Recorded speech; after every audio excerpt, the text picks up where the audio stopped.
Welcome to the Rob Call Bottom Up Show, sponsored by Op-Ed News, available on Pacifica Radio and Progressive Radio Network and iTunes and SoundCloud and Stitcher.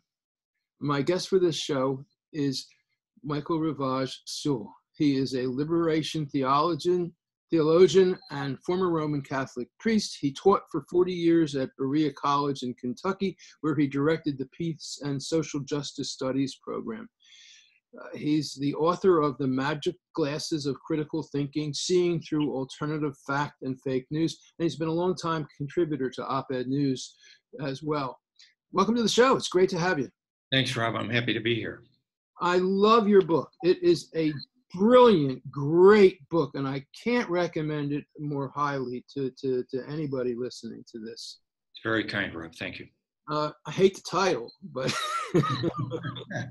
Well, the title, I like the title because it's about seeing the world differently. And it comes from the great comedian and social activist Dick Gregory, who says that when you see reality from the point of view of the world's oppressed, you see it totally differently from what the mainstream culture tells us. It says that the critical thinking glasses come with 3 rules. And the first rule is that once you put them on, you can never take them off. Once you begin seeing reality from that point of view, bottom up, Rob, you can never take them off. And once you put them on, you can never see things the way the mainstream sees them. And the third rule is, and this is important for teachers, you can never force anyone else to wear them. So that's where the title comes from. And what this book does is it really gets people to open their eyes to the way the world really is in terms of economics and politics and ideology and media. So I guess, the thing that when the book has a title about critical thinking, which it doesn't get much drier and more academic than that. But what you have to say in this book is radical and brilliant, the way you pull it all together. So I don't know that I have another idea for the title for this book, but it just doesn't go far enough in describing what you've put together here, which is just incredible. And I understand that one of the reasons you've done it is because you see this as a possible academic book for college students, which would be amazing. I mean, I can see it as a reading along with Howard Zinn's People's History of the United States, for example. Yes. Not only that, but there's so many, like I try to highlight in the book, the different kind of stories of history that we have that I present 10 rules for critical thinking. And to me, the most important one is respect history. And so looking at the world and at the United States through the magic glasses that, for instance, Howard Zinn provides us with is very important. But there's also Eduardo Galeano and his Open Veins of Latin America, or Walter Rodney and his How Europe Underdeveloped Africa, or even Oliver Stone and Peter Kuznick's book, a recent released book on alternative view of history. Very, very important. And in the book, you routinely refer to movies and elements from scripts from movies too to show it. I think your favorite might be Bulworth. It's true. It's true in terms of alternative fact and fake news. I think Bulworth really highlights that. Yeah. So what are the goals for this book and what's the message of the book? Okay, the goal of the book is to reframe critical thinking itself. Critical thinking that I was exposed to and that I led students through when I was teaching at Berea College was pretty much standard logic, uncovering, logical flaws. But this book tries to adopt what liberation theologians, whom I studied with throughout the underdeveloped world, is about applying what they call criteria of discernment. And I could, list those 10 rules, but your eyes would quickly glaze over. But the most important one is reject neutrality. Realize that you're trying to view history more comprehensively than it's usually presented to us, again, from the bottom up. And that reveals something more comprehensive than the normal kind of history that we've been exposed to in school. Absolutely. And if your book is successful, what will it do? It will help students attain, it'll help readers. And it's not just for students, but it will help readers attain the political literacy that is so elusive. It will help them understand what's the difference between the official story and the competing story of history. It'll help them understand what's meant by capitalism, Marxism, socialism, communism, mixed economy, fascism, liberal, being radical, being conservative, what all of that means. So my goal is to help people attain a basic political literacy. Now, what you bring to this book that is really special and unique is a life of connecting with many of the people who were key players in the history of liberation theology and other, particularly South American and Central American aspects of the revolutions that were happening. And you've written a paper, which I'm hoping you'll let Op-Ed News publish, Why is the Left So Weak and the Right So Strong, where you go into and it's liberation theology revisited. And you talk about how liberation theology was in South America a huge revolutionary trend, and the response from the CIA was to kill the liberation theologists. And not only the theologists, it was to kill anybody associated with it. Lay catechists, priests, nuns, the theologians themselves, and all the people who were involved with it. For instance, in Guatemala, 200,000 mostly indigenous people were slaughtered by the government, who, in order to kill liberation theology and the social movement that it fostered, was to kill everyone associated with it, or who might be associated with it. It was genocide. And that was the policy of the United States during what Noam Chomsky calls the first religious war of the 21st century. And that's the war of the United States against the Catholic Church in Latin America. Now, when did this happen? This happened between 1968 and 1989, mostly. And it was that war that we saw unfold in Central America, especially, that was very much a part of that. Now, to take this into context, you write about the early history of Christianity and the adoption of Christianity by the Roman Empire. And you talk about how Paul and his role and his position. Talk about Paul and who he was and what his position was in early Christianity. Paul was probably the most important follower of Jesus in the first century.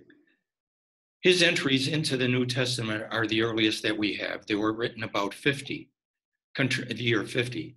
Contrast that with the earliest of the Gospels that we have. That was the Gospel of Mark, which came about the year 70, fully, 40 years after the death of Jesus. Well, Paul is there in the year 50, and he's a radical follower of Jesus. He's a working man himself, and he's a person who's a mystic, besides being a worker and a champion of the poor and the wisdom of God, which he contrasts with the wisdom of the world. Now, when I use those kind of phrases, I can imagine those who are hearing me speak thinking, well, what is he talking about this? Why is he emphasizing religion in terms of the revolutions that unfolded in Latin America? But the thesis that I present in that paper you referred to is that that is the mistake of the left. The left has not done what the right has done very kind of smartly, and that is realize that ordinary people don't think in terms of economics, don't even think in terms of history, but ordinary people, the majority in the world, think in terms of religion. And the right has adopted that to foster and support their programs, and the left just dismisses religion as nonsense. That's a big mistake. Now, the thing is, the reason I brought up Paul is because you write about the way he thought about Christianity versus the way later people thought about it. How was Paul different? Well, Paul was different. The most obvious thing in his teaching about that highlights his difference was that he didn't recognize as valid the distinctions that what he called the world or the wisdom of the world makes about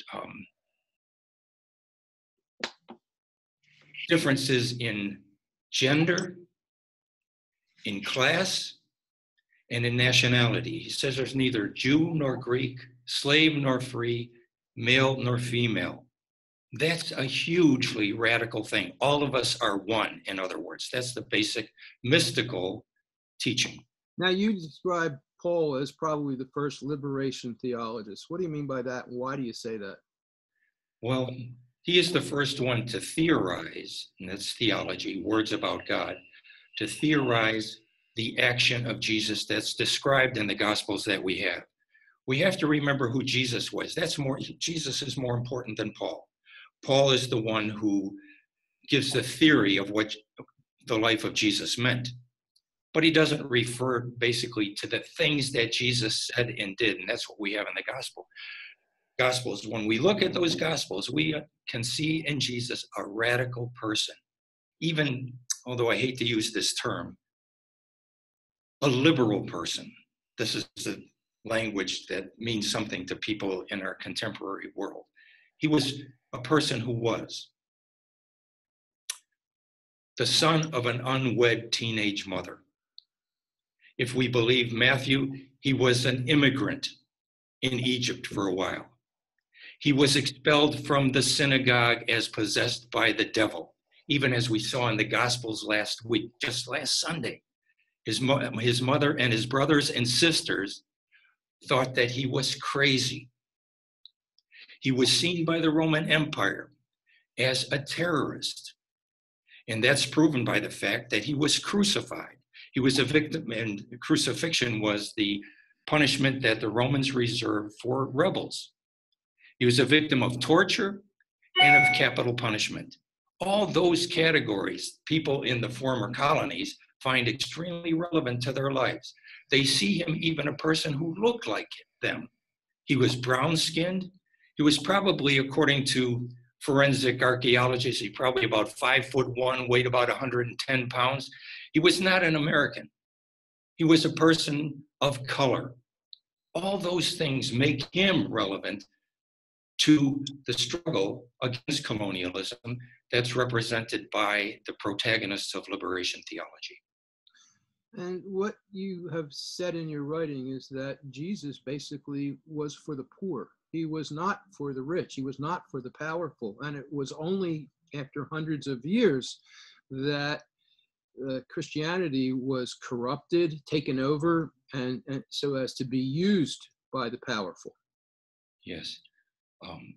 He was not only not powerful himself, but he's considered by Christians the basic revelation of God.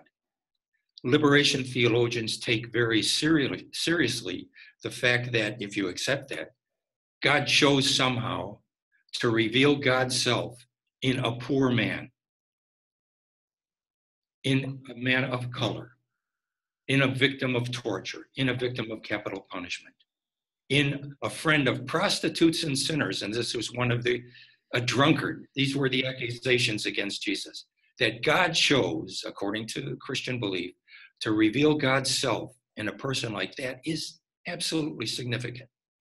But what I want to clarify here too, Rob, is that my book is not exactly about liberation theology itself. Yeah. It applies the rules of critical thinking that one finds used in the analysis that lies beneath liberation theology. Right. And I asked you about Paul because you say that Paul followed the kinds of teachings that Jesus offered. Paul was, you mentioned that Paul was schooled as a Jewish rabbi too. That's right. That's right. That's in contrast to Jesus, who was not, he was not an intellectual. He was not formally educated. He might not even have been able to read. He might have been illiterate. This is not the case with Paul. They have many points of convergence, but in those aspects, they diverge. And you write in this paper that you did that Paul's thinking has been obscured by post-4th century imperialized interpretations. And that's basically where Constantine, the Roman Emperor Constantine, comes into the picture, where Constantine decided he was going to embrace and adopt Christianity and do a deal with the devil, in a sense. And you literally say that, you know, this was basically taking Christianity into hell. How did you put it? I can't find my notes on it right at this moment, but well, what I tried to say is that Constantine in the 4th century, specifically in 325 at the Council of Nicaea, took Christianity and turned it into what I call, and what is called, a mystery cult. And it really ends up, and I can say more about this, ends up being turning Christianity from the worship of Yahweh, who is the champion of the poor and the oppressed, into a kind of devil worship. And I'll tell you how I get to that if you're... Here, they effectively said yes to Satan worship. Well, a necessary precondition of accepting empire. Well, it goes like this. In the 4 Gospels, Mark, Matthew, Luke, and John, we have the account of Jesus' famous temptations in the desert. In the Gospel of Luke, Jesus goes to be baptized by John the Baptist. And as he emerges from the water, he gets a revelation. This is in the Gospel of Luke that says, "You are my beloved Son. In you I am well pleased." By the time you get to Matthew, which was written about 10 years later, that becomes unacceptable. And it has to be a revelation not to Jesus, who even by Matthew's time is thought to know everything. And it becomes a revelation to the people who are surrounding, watching this event take place. And the words become not "you are my beloved Son," but "this is my beloved Son." But the earliest one is Jesus, a revelation to Jesus. So he goes out into the desert on a vision quest. And the visions come, devils and angels, and thoughts about his future. Who is he really to be? What does it mean to be God's son? So in Matthew's account of the temptations that come in the desert at the end of this 40 days of fasting, the devil takes him to the top of a high mountain and offers him all the kingdoms of the world, something much vaster than the Roman Empire, all the kingdoms of the world, and all he has to do is bow down and worship Satan, and all this will be yours. And Jesus' words to Satan become, "Begone. It is written, the Lord God only shall you adore, him only shall you serve." That's Jesus' rejection of empire. By the time the 4th century comes along, Constantine, who sees that the Roman mystery cults are no longer holding people's interests nor making them subservient to Rome, and his attempts to throw the Christians to the lions and to crush Christianity because it emboldened poor people, are coming to naught, he offers to the church leaders, or to a faction of church leaders, he offers them the same temptation. He wants them to be the religious support of empire. He wants to turn Christianity into a mystery cult. And the leaders of the church, in contrast to Jesus, say yes. So basically what you're saying is the Council of Nicaea was a betrayal of Jesus and his teachings. And the first time I came across that, I thought, wait a minute, are you saying, and I'm talking now to liberation theologians I'm reading and dialoguing with, are you saying that from the 4th century all the way to 1962 and the Second Vatican Council, the church was on the wrong path, the official church was on the wrong path, and even more startlingly, was worshiping Satan? Are you saying that? And I would say, yes, they are saying that. And yes, that's what the conclusion of anyone reading the gospel, it's what the conclusion you'd have to draw. And is that what the New Testament is based on, the Council of Nicaea's decisions of which parts to include? Well, it's not what the New Testament is based on. Oh, which parts to include? Yes, in many ways, that's true. That's what the Council of Nicaea was about, throwing away parts of the writings, the original writings, some of the Essenes and things like that, and only keeping the parts that supported their position within the Roman Empire. Yes, and there were so many books, so many gospels that were rejected after the Council of Nicaea. So the modern Christian church, for the most part, is serving Satan. Yes. Wow. Yes. Because they are supporting empire. Insofar as Christians end up supporting empire, and God is anti-empire in the Judeo-Christian tradition as a whole, insofar as they end up supporting a God that is the God of empire, that is the worship of Satan. That is saying yes to the temptation that Satan is presented in Matthew's gospel as presenting to Jesus. They have said yes to that. Jesus. Okay. We're going to take a little brief show ID, and then we'll get back and we'll talk a little bit about how liberation theology was dealt with by powers that be, and then we'll get into your book. This is the Rob Call Bottom Up Show. It's sponsored by opednews.com. That's progressive news and opinion that you're not going to find on the mainstream. It's the kind of news that is repressed and attacked by the mainstream, actually. The show is available on Pacifica Radio and Progressive Radio Network and Stitcher and iTunes and SoundCloud and more. My guest for this show is Michael Rivage Seul. He's a liberation theologian and a former Roman Catholic priest. And he has a book out, The Magic Glasses of Critical Thinking, Seeing Through Alternative Fact and Fake News. So, Michael, liberation theologians basically were attempting to take back Christianity from the obeisance to Satan that the Council of Nicaea led it to. And the result was hundreds of thousands, or was it millions, were killed? Well, hundreds of thousands in the wars in Central America. And I'm thinking especially of Guatemala, El Salvador, Nicaragua, Honduras. But also, we have to take into account those who were killed by the coups that the U.S. supported after 1968 throughout Latin America, actually after 1959 and the Cuban Revolution and the Latin American Spring that it incited.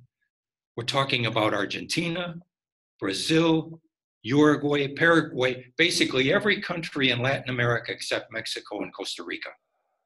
The United States supported military regimes there that slaughtered people.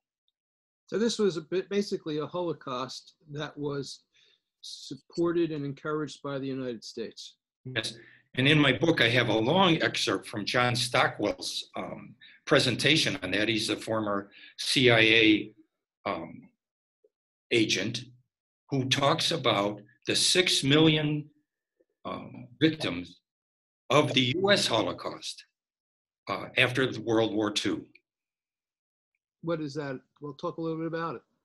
Well, he says that I would really urge people just to read his verbatim, but he talks about Vietnam, about Korea, about those wars I've just been referring to in Latin America, about the colonization of Africa and the neo-colonization of Africa, about the 30,000 children that die every single day of preventable causes linked with hunger. All those amount to, in his estimation, but he's talking mostly about the secret wars of the CIA, 6 million people. And what's his name again? John Stockwell. John Stockwell. Okay. And again, his verbatim is, I included in the book because it's so important. And here's a person who, like Ray McGovern and all these ex-CIA people, tell the same story about what the U.S. does. And the beautiful thing about President Trump is that he is bringing out into the open by his declaring everything that the United States is actually doing, what was kept secret before. And that, so you can read John Stockwell's testimony and say, oh, I guess President Trump is admitting that almost every day. That's what we do in the world. We kill people who oppose the United States way. All right. Now, the book is an attempt to wake people up, wake up people so that they can see the world with the magic glasses being glasses that let people actually see what's real, see beyond the prismatic view that they get from the mainstream media, from the government. So you start the book talking about Plato's cave. Talk about that. I was just going to get to that. When we talk about alternative fact and fake news, we can go back to 5th century Athens and Plato, who told that story about the human condition. He said, what is the human condition? The human condition is that of people who are living in a cave, and they've never been outside the cave. And it's worse than that. They're chained in such a way that they're facing the cave's back wall. And behind them, there burns a fire. And the fire acts like, well, a movie projector in a theater, in that its light forces the shadows of the prisoners to appear on the back wall of the cave that they are facing. And between the prisoners and the fire, there's what Plato refers to as a parapet. And along that parapet are walking people who are carrying statues of animals, of trees, of plants, of gods and goddesses. And as they pass in front of the fire, the shadows appear on the wall of the cave. And some very smart people, thought to be smart, although they can't see each other and they can't even look at their own bodies, but only at the shadows. Some very smart people in the group make sounds that say things like, oh, and now here comes a giraffe. And sure enough, a giraffe's shadow passes there. And they're taken as the wise people in the cave. But one day, one of the prisoners has his chains struck, and we're not told how. And he's able, with great difficulty, because he's been sitting there all his life, to stand up and see the other prisoners, the fire, the parapet, and those who are carrying those statues. With great difficulty, he makes his way out of the cave and eventually gets to the cave's entrance, where he sees a great light. The light of the sun is so blinding, it takes a long time for his eyes to adjust, but he emerges from the cave. And then he sees real people, real animals, plants, and eventually the sun itself. And so he's free. But he decides to go back into the cave and to tell other people about what he's seen, to free those prisoners. So Plato says he goes back. This is like the bodhisattva in Hinduism and in Buddhism. And so he goes back into the cave. And it takes a while for his eyes to adjust because he can't see things the way he used to see them. It's very dark. And now his eyes are adjusted to the light. He goes back and appears before the prisoners and in effect tells them, you know what? This is not reality. This is fake. Outside is the real reality. And I've seen it myself. And Plato asks the question, what do you think will be the response of those people, those prisoners in the cave? Will they welcome him? He says, no, if they could, they would rise up and kill him.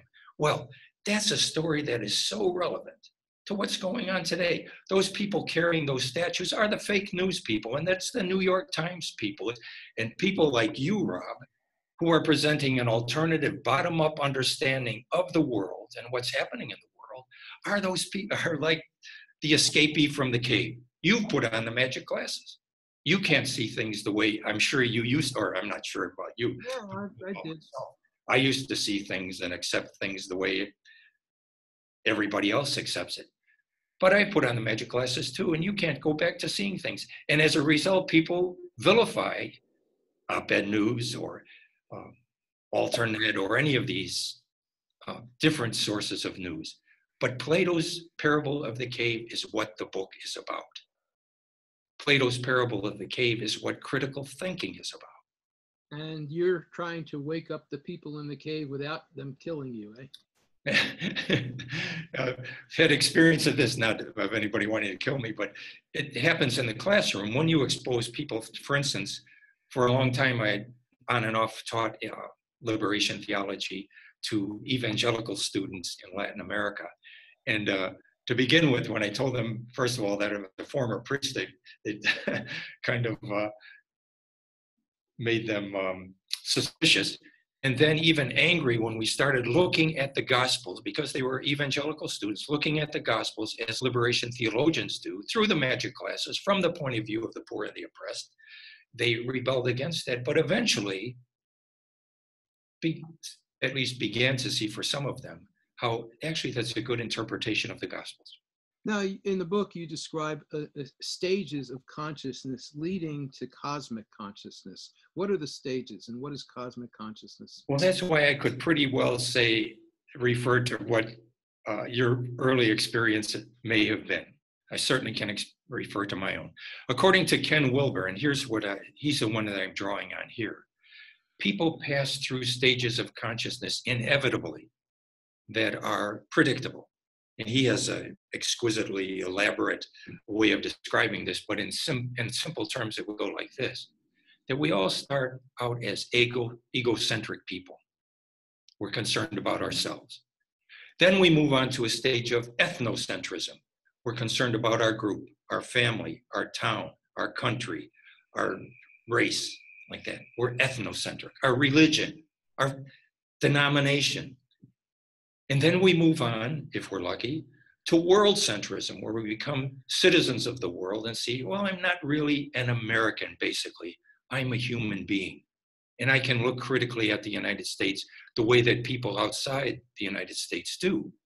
And then there's a final stage that some people get to that he refers to as cosmic centrism. And that is the stage that recognizes that all of us are really one, or to put it in theological terms, it'd be these beliefs. There's a spark of the divine in every human being. That spark can be realized. That is, we can live from that place. It's the purpose of life to do so, to live from that place. I call it connection consciousness. Connection consciousness. Good way. To each other, to nature. Yes. And that's the final point, that once we've recognized that spark of the divine in ourselves, we see it in everyone else and in all of creation. Yeah, it's a beautiful thing. And so that's cosmic consciousness, but those are the stages. Most people get stuck at the stage of ethnocentrism. They live and they die there. Well, and we have a president who's stuck at the me stage of ego, narcissism. I would say egocentrism with ethnocentrism rising. Yeah. That's where he is. So you have 10 rules for critical thinking, but I want to make sure, because this fascinates me. You get into, in the middle of the book, talking about privatization and the commons. And I want to take a step from the book. I mean, it's a different part of the book, really. You talk about privatization and the commons, history of privatization of the commons and the resistance to it, early holocausts and women's holocausts. So talk about the commons, talk about the early history of it and resistance to it. I think that is it. That chapter alone is just fascinating to me. And we're going to excerpt part of it at Op-Ed News. You have extensive writings at Op-Ed News. I just want people to know that as well. And if they go if they Google your name in Op-Ed News, they'll find your author page and a ton of articles that are there. Well, thanks, Rob. There's, according to that section of the book, and I try to apply the rules for critical thinking to history, there's really been only one struggle going on for human beings, socially and economically and politically. And it's the struggle between commoners, that is, people like the indigenous people who were here when the founding fathers, so-called, came, who believed that the earth belongs to everyone, and in God's plan there should be room in the world for everyone. And then there's the privatizers, who are stuck on the rich and the powerful, owning land, setting up boundaries, setting up borders, That's the one struggle that has characterized the world of human beings from the beginning, going, as I try to show, from the Old Testament on through the Greeks and the Romans to our own day, and even up to Adolf Hitler, who I try to show is a capitalist, supported by capitalists, a privatizer. But that's getting ahead of me here. Well, I would say that I think it all started with civilization. Yes. Civilization led to the domestication of animals, the domestication and domination of the land, and the indigenous people were able to do that in a way where they shared. What really has been pointed out to me by Four Arrows, for example, is that it was when people started having police and soldiers to protect surpluses. Yes.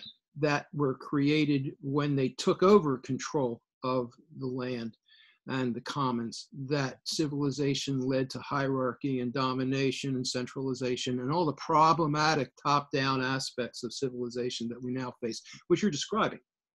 Yes, and the description also includes the fact that you go through stages of slavery, feudalism, and capitalism, all of which are ways that the rich and powerful try to cope with the backlash of the commoners. The commoners were not happy with having their forests privatized and their streams privatized and their land enclosed.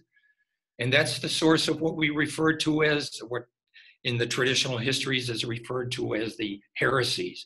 Those heretics were people who were commoners and were not happy with what the church was doing as the largest landowner in Europe, for instance. And they, of course, were slaughtered because they opposed the privatizers. So what you're saying is the people who top down old history, the history of the powerful and the mighty, characterizes as heretics and maybe even barbarians. Yes. They're the people who resisted the top-down powers. They're the people who resisted the privatization and the stealing of the commons. Yes, yes. And that, of course, surfaces, and since from 1848 on, or even before that, of course, with the publication of the Communist Manifesto and the embrace of that by so many throughout the world, that is the return of the commons. The people who want land to belong to everyone, or realize in theological terms that the earth belongs to everyone. So you're saying this is also liberation theology? Yes, absolutely. And this is one of the reasons why liberation theology is so vilified, as everyone, and this is according to the argument of the book, as everyone who is a commoner becomes the enemy of the privatizers. And they fight wars against them. And even the religious classes, as we saw with Pope John Paul II and his successor, Benedict XVI, what they sided with the privatizers against liberation theology because Pope Paul was a big friend of the CIA and a total enemy of liberation theology, from what I understand. Absolutely. He cooperated with the Reagan administration, even though it was so obvious that the Reagan administration and its surrogates in Latin America were killing Christians as part of this war, as Chomsky says, of the United States against the Catholic Church in Latin America. Although it wasn't the authorized Catholic Church of the Vatican. Well, not of the Vatican, but it was, and this is very important. In 1968, the Council of Latin American Bishops met to apply the teachings of the Second Vatican Council, which was that Reform Council from 1962 to 1965 that occurred in the Catholic Church, where it appropriated for itself the preferential option for the poor. In 1968, the Latin American Bishops' Conference applied that to the reality of Latin America, and in so doing, adopted liberation theology for Latin America. And that's what scared the devil out of the United States. That happened in 1968. By 1969, Nelson Rockefeller identified liberation theology as a national security threat to the United States. And 10 years later, at a regional meeting of the Joint Chiefs of Staff in effect of Latin America at Mar del Plata in Argentina. Those military men wrote several pages in their report on liberation theology and the threat that it represented to Latin America. And it became such a threat that there was a slogan in El Salvador that shows what a threat it was. And here's the slogan of the right wing, the property owners, the privatizers against the people. It was, "Be a patriot, kill a priest." Wow. Be a patriot, kill a priest. Why? Because the priests were conscientizing in Freirean terms, in the terms of Paulo Freire, were raising the consciousnesses of people about the relationship between the gospel, their situations, Jesus' situation, the similarity between the two, and that their faith should motivate them to rebel against the oppression of the property owners. Now, I love the thinking of Paulo Freire, and once I was made aware of it, I woke up to it. I've mentioned it many times in many interviews, but what you have that's a bit different is you spent time with him. So we're going to talk a little bit about that after the show ID. This is the Rob Call Bottom Up Show, sponsored by opednews.com, available on Pacifica Radio and Progressive Radio Network and iTunes and Stitcher. And my guest for this show is Michael Rivage Seul. He's a liberation theologian and former Roman Catholic priest, and he's the author of The Magic Glasses of Critical Thinking, Seeing Through Alternative Fact and Fake News. Tell us about what you learned from Paulo Freire. What bring us some ideas that you gleaned from your time with him. Well, we were very lucky. My wife, who's a Paulo Freire scholar, spent during my first sabbatical in 1984. We went to Brazil, and she went there to study and continue writing her award-winning dissertation on Paulo Freire with Freire in his center. And so we became friends with Paulo Freire. And I remember I think it was our 8th wedding anniversary, let's see, it's something like our 8th wedding anniversary. We were there in his apartment, and he was reading Peggy's latest chapter on Freirean education. And Tell us who is Freire. Explain who he is. Paulo Freire is probably the most influential philosopher of education in Latin America and perhaps in the world, because his whole method was to teach people how to read in a very short time. Well, why is that important? Well, you want to be able to read, but there were literacy tests for people before they could vote in Latin America. And so you had all these people who are excluded through voter suppression in Latin America from voting because they couldn't read. So he taught them to read very quickly using a method that's quite simple, but that also involved raising consciousness of people in the process of learning to read, raising their consciousness about their social condition. That connected very well with liberation theology, because that's a stage in the analysis of liberation theology. Liberation theology doesn't begin with reading the Gospels. It begins with life and trying to put bread on the table. And then takes a second step. Okay, let's analyze why there's no bread on our table, or why this panela, as Freire is trying to teach people what the word panela, how you spell it and how to read it, why is it empty? It's empty, you figure out, because, well, gee, I don't have a job. Why don't I have a job? I used to have a farm. Why don't I have a farm? Because the big multinational corporations have taken over, etc. So Paulo Freire is a person who raised people's consciousness about their social condition, empowered them to vote, and was really an important element in the Latin American spring that we've witnessed over the last number of years with the accession to power of left-wing governments. Now, I just learned everything you just said was new. Just about all of it was new to me. My thinking about Paulo Freire is that he basically said that the oppressed and the oppressors were both victims, but only the oppressed could rescue the oppressed and the oppressors from victimhood. And that the way to do it was to educate people so that they could think, so they could engage in dialogue. And his approach to education was teaching people how to think and engage in dialogue rather than what he called the banking method of education, which is just depositing memorization information into their heads. Well, what you just said is perfectly correct. But it's that other part too.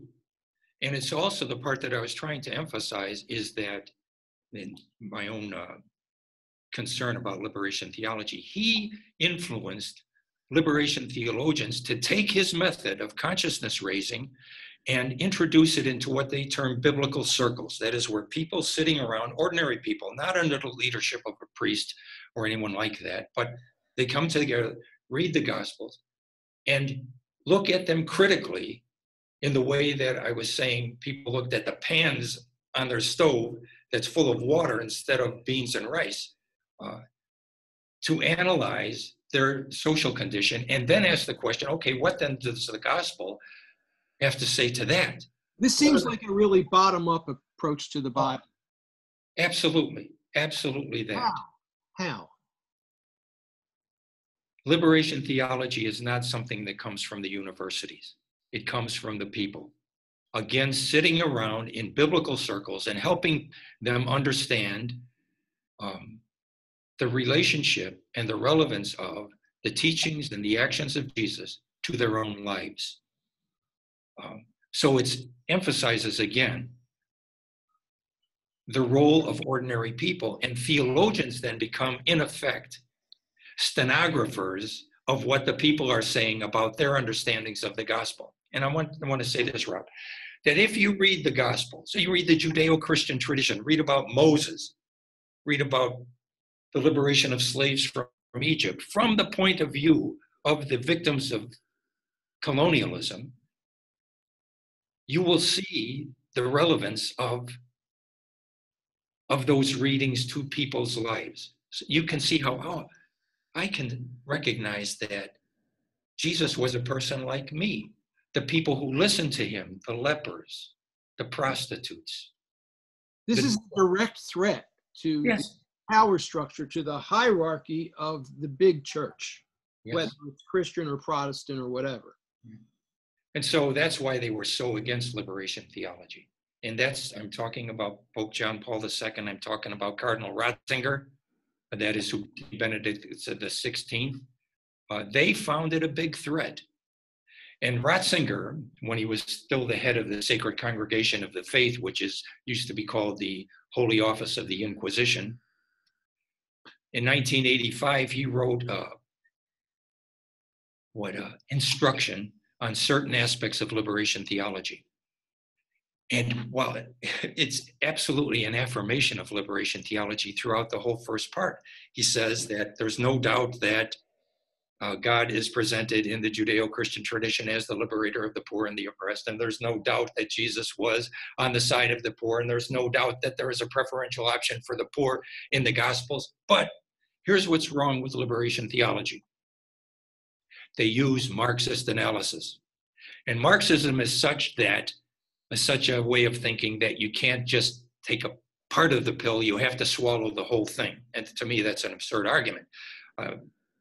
And because of that, the whole thing has to be rejected because of its use of Marxist analysis, which, as everyone knows, Marx was an atheist, therefore liberation theology is associated with atheism, and no one can accept.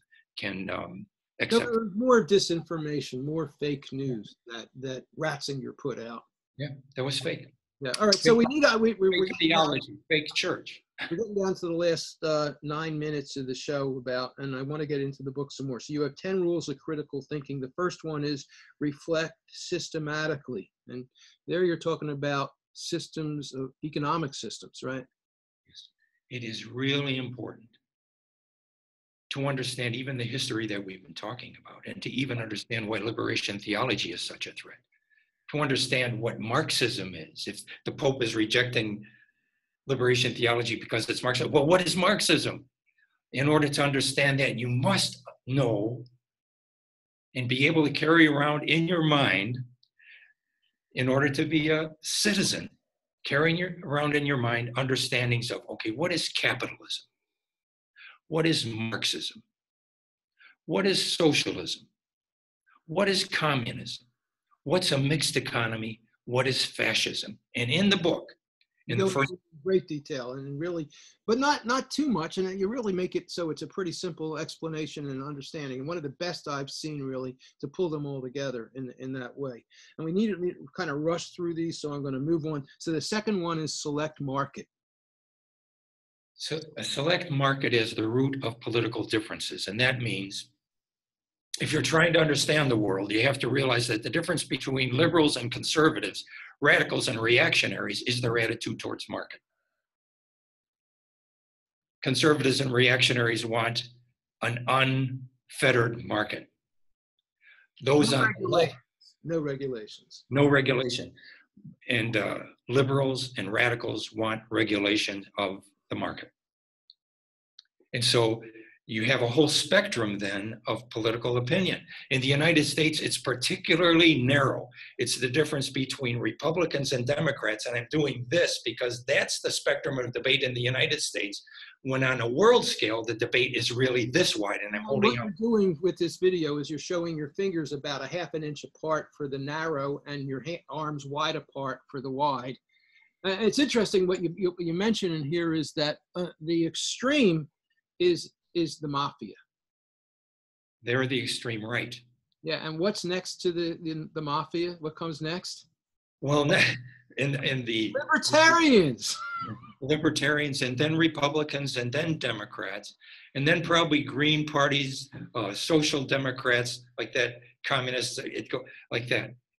But in the United States, this is what's really important, and I always kind of astound students by showing this, that illustration that's in the book, that anybody in the United States who's left of Barack Obama is really out in far left field, and the right, according to the right, Barack Obama himself was really out. He's a leftist.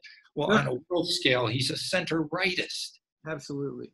And there's many parties to the left which are not part of our two-party system, which is really a property owner's one party, two wings of that one party. They're mostly independents. I mean, and I think there are an awful lot of Democrats who think they are liberal, who are really just supporters of like you said, a centrist rightist Obama.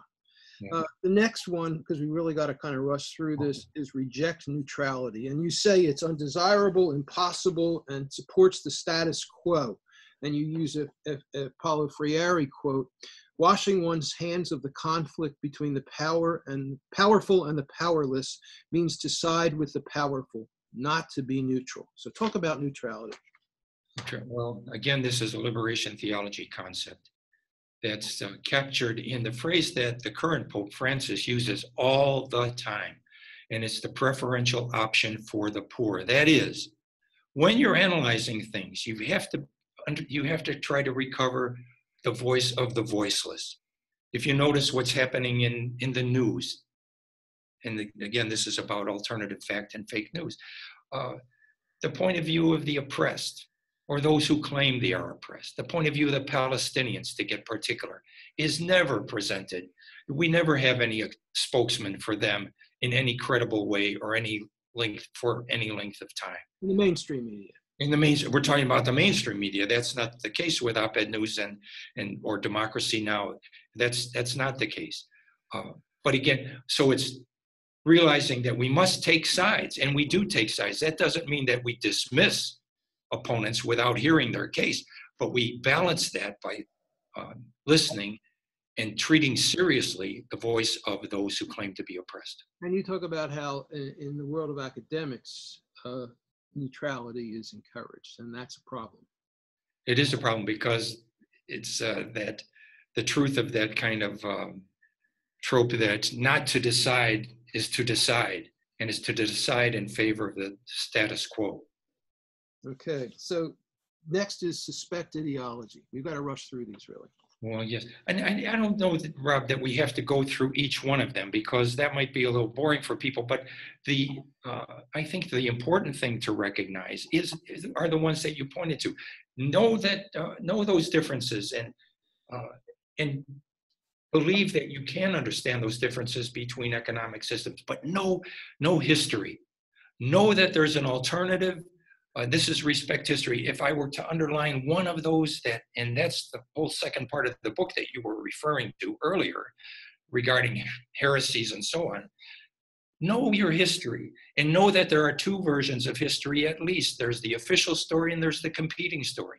Know that that's the case, and I try to point this out as well in the case of the conflict between Palestine and Israel, the Palestinians and the Zionists. Know that they each have an account of their history. You do a great job in there of describing two different versions of the history of the United States, of the Palestinians and the Israelis. You have these counter histories that are summarized that are beautiful, and I'm hoping that we can publish a couple of them because they give a sample of the brilliance of your book. It's you've done an amazing job with this book, really. It's just stellar. You talk about structural violence. That's a concept that you bring up throughout the book. Talk about structural violence. Well, violence in particular is an important category. And this is one of again, all these rules are important, but the rule that you're referring to now is, in the book's terms, quadrasect violence. And that means recognize that violence is more than we think. There's not just one form of violence, there are at least four. There's structural violence, which is the violence, say, of capitalism, which, as I said earlier, sentences 30,000 children every single day to die from preventable causes, but they're killed just as surely as if you put a gun to each one of their heads and pull the trigger 30,000 times every single day. And that's caused by the rules of the game of capitalism that drives people off their land, that sends them to live in ghettos. That's structural violence. Or systemic. I think it's the same thing. Exactly. Systemic violence. And then people resist that. That's the violence of self-defense. And that can take the form of nonviolent protest, as we saw with the Palestinians at the fence in Gaza over the last month. Or it can take the form of, as it did in Central America, and often has in the world, of people taking up arms. But that's the violence of self-defense. And then there's the third level of violence, which is the reaction of the establishment to that second level of violence. And then there's terroristic violence, which is wholesale or retail, as Noam Chomsky says, either state or non-state violence. But the one that, in that category of terrorism, the one that's really overwhelming is state violence. We are caught up with focusing on non-state violence, but that is small potatoes. Even the destruction of the World Trade Center, in comparison, is small potatoes in comparison with the state violence that's inflicted on the world by the United States through its bombing, its dronings. As someone from Colombia said to me when we were studying with him, there's a 9/11 every day in Colombia. Yeah. It might be exaggerated, but really wrap. One last thing. Talk very briefly about the movie Avatar and Jake Sully and what he had to go through and how he had to change. Well, I was holding that movie Avatar is really about my favorite the achievement of cosmic consciousness. And if you think about it, go back and look at Avatar, and you'll see that Jake Sully gets into a machine that looks very like a coffin. And he is transformed into someone who becomes identified not only with indigenous people, but with all of nature. And he must overcome his false self. And his false self, which is a military self, is represented, I forget the name of the person who's his chief, or is the person who but the bottom line is the movie is really a reawakening. It's a hero's journey about waking up from his systemic murderous self to him being a connection conscious part of nature and part of an indigenous culture. And we really need a wrap. It's been a pleasure. You've been listening to the Rob Call Bottom Up Show. My guest has been Michael Rivage Seul. He's a liberation theologian, former Roman Catholic priest, and he's the author of The Magic Glasses of Critical Thinking, Seeing Through Alternative Fact and Fake News. Thanks so much, Mike. It's been a great show. Thank you, Rob. I really appreciate it.